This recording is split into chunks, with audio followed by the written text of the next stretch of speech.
پیامبر صلی الله علیه وسلم میفرمایند هر دعایی که بخواهید برای دنیاتون، برای آخرتتون، برای دوستتون، برای فرزندتون، برای موفقیت در تجارتتون، برای موفقیت در عبادتتون، در همه کارهاتون، برای تخلص از چیزهایی که ناامنی برای شما ایجاد کرده، برای رهایی از دشمنتون، هر دعایی که بخواهید، چه در دنیا چه در آخرت، چه برای مادیت چه برای معنویت، خداوند اجابت میکنه.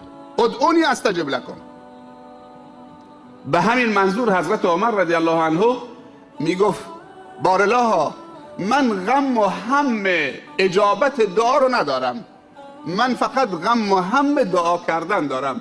اگر به من توفیق دعا کردن بدید، یقین دارم که اجابت همراهشه. من دردم اینه که نمیتونم دعا بکنم. حضرت عمر داره میگه اگر خدایا به من دعا الهام کردید، اجابت همراهشه.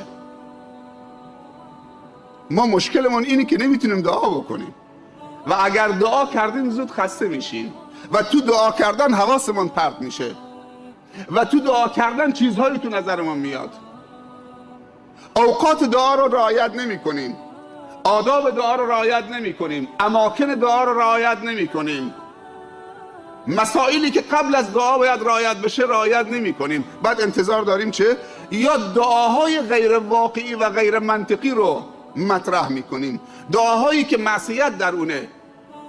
طرف با کسی مشکل داره نفرینش میکنه یا تهدیدش میکنه، نگاه کن برات دعا میکنم که الان خدا دو نصفت بکنه. اگر قرار باشه خدا به اختیار من و تو باشه که با هر کسی مشکلی دارید تهدیدش بکنید و خدا به رخش بکشید و نشد که، پس هر کسی با کسی مشکلی داره، پس صبر چیه؟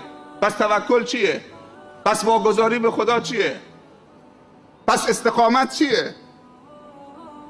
پس گذشت چیه؟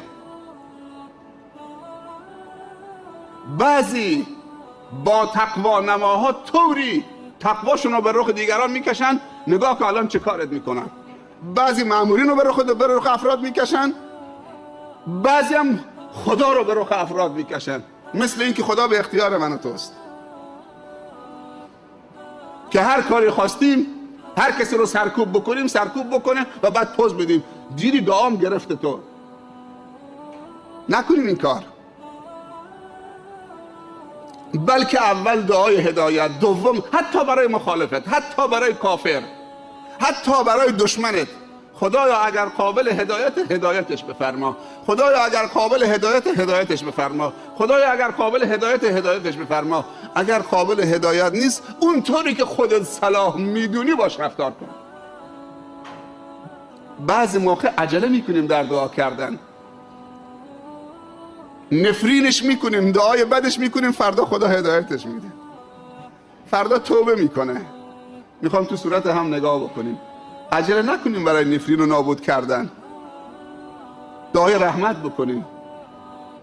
شاید در حالت اجابت دعات مستجاب شد. به همین منظور ممنوع شده که پدر و مادر برای فرزندانشون نفرین بکنن تو هر شرایطی که باشه فرزند، چون دعای پدر و مادر مثل دعای پیغمبر در حق امته.